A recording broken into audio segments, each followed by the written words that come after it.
എന്നടാ സംഭവം ഇതെന്തിനാ കൂടായ്പാണ് വേറെ അടിക്കാൻ വല്ല പൈസ ഉണ്ടോ നിന്റെ എന്റെ കൊടുത്തിരുന്നു കൂടെ എന്നാ 2000 രൂപ ഒപ്പിച്ചിരാ സംഭവം പറയണ്ടെന്ന് വെച്ചാ ഇന്നലെ 2 അടിച്ചോണ്ടിരുന്നപ്പോ അവനത്തിന് മാനസിക പ്രശ്നങ്ങളെ കൊണ്ട് പുറത്തു പറയാൻ പറ്റാത്ത എന്തോ വലിയ രോഗമൊക്കെ പറയട്ടെ ലാസ്റ്റ് ട്രീറ്റ് എന്ന് പറഞ്ഞാൽ ഇന്നലെ കൂടിയത് ഇപ്പൊ അവൻ പറയണെന്ന് വെച്ച് കഴിഞ്ഞാൽ ഒരു 2000 രൂപ ഉടക്കി നമ്മൾ കൂട്ടുകാരായിട്ടൊക്കെ ഇരുന്ന് 2 കഴിക്കുമ്പോ ഒരു മാനസിക സന്തോഷം വരും. അവന് 2000 രൂപ തരാനാ പറഞ്ഞ 2000 രൂപ ഞാൻ തരാം. അറിയണ്ടോ 2000 അവന് മാനസിക സന്തോഷം ഉണ്ടാക്കാൻ വേണ്ടി 2000 അല്ല എത്ര രൂപ ഞാൻ തരാം. 5000 ഇങ്ങോട്ട് പെട്ടെന്ന് കൊണ്ടുവരെ അല്ല അവൻ പറഞ്ഞത്. അവനെ ഈ സമയം നിങ്ങൾ പറ്റിക്കാൻ നോക്കുകയാണല്ലേ. എടാ, നിങ്ങൾ ആത്മാർത്ഥ കൂട്ടുകാരെന്ന് പറഞ്ഞിട്ട്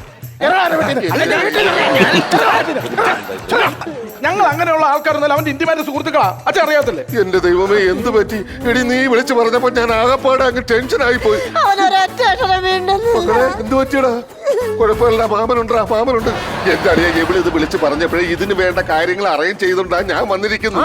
അതായത് പ്രശസ്തനായ കട്ടപ്പന കുട്ടപ്പൻ കേട്ടിട്ടുണ്ടോ? ഉഗ്രൻ ഹാസ്യ സാമ്രാട്ടല്ലേ? പിന്നെ 4 തവണ ഏറ്റവും നല്ല ഹാസ്യത്തിനുള്ള അവാർഡ് വാങ്ങിച്ച കക്ഷിയാ. പിന്നെ കൈയോടെ ഞാൻ കൊണ്ടുവന്നിട്ടുണ്ട്. എന്റെ ദൈവമേ, എന്നാ എന്റെ കൊച്ചു ചിരിക്കും. അവൻ ചിരിക്കും.